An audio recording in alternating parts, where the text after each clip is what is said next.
If you want to change the world, start off by making your bed. If you make your bed every morning, you will have accomplished the first task of the day. It will give you a small sense of pride, and it will encourage you to do another task, and another, and another. And by the end of the day, that one task completed will have turned into many tasks completed. Making your bed will also reinforce the fact that the little things in life matter. If you can't do the little things right, you'll never be able to do the big things right. And if by chance you have a miserable day, you will come home to a bed that is made, that you made. And a made bed gives you encouragement that tomorrow will be better. To pass SEAL training, there are a series of long swims that must be completed. One is the night swim. Before the swim, the instructors joyfully brief the students on all the species of sharks that inhabit the waters off San Clemente. They assure you, however, that no student has ever been eaten by a shark, at least not that they can remember. But you are also taught that if a shark begins to circle your position, stand your ground. Do not swim away. Do not act afraid. And if the shark, hungry for a midnight snack, darts towards you, then summons up all your strength and punch him in the snout, and he will turn and swim away. There are a lot of sharks in the world. If you hope to complete the swim, you will have to deal with them. So if you want to change the world, don't back down from the sharks. Over a few weeks of difficult training, my SEAL class, which started with 150 men, was down to just 42. There were now 6 boat crews of 7 men each. I was in the boat with the tall guys, but the best boat crew we had was made up of the little guys, the Munchkin crew, we called them. No one was over 5'5".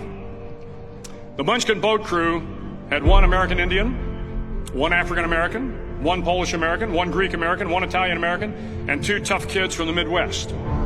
They out-paddled, outran, and outswam all the other boat crews.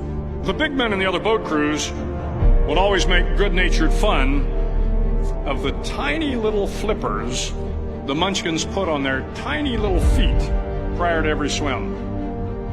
But somehow these little guys from every corner of the nation and the world always had the last laugh, swimming faster than everyone and reaching the shore long before the rest of us. SEAL training was a great equalizer. Nothing mattered but your will to succeed, not your color, not your ethnic background, not your education, not your social status.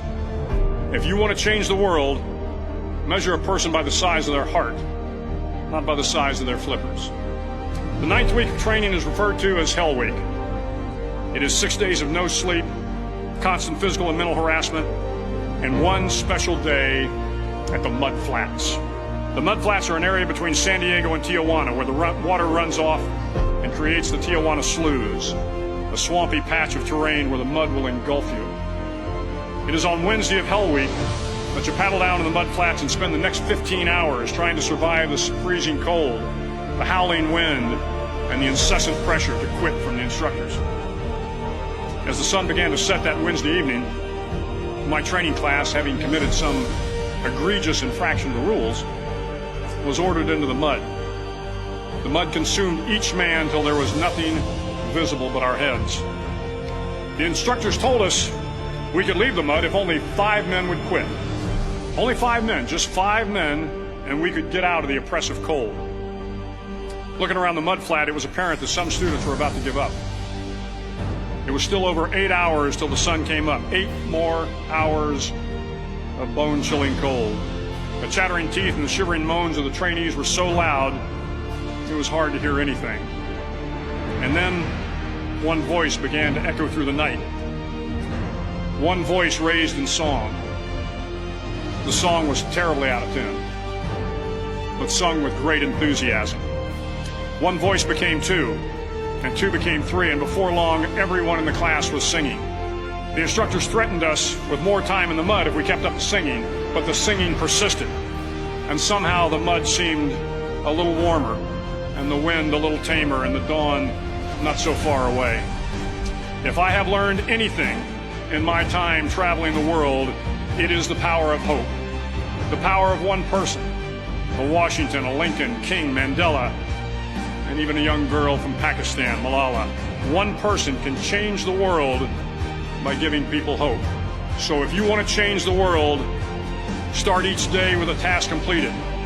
Find someone to help you through life. Respect everyone. Know that life is not fair and that you will fail often. But if you take some risks, step up when the times are the toughest, face down the bullies, lift up the downtrodden, and never ever give up.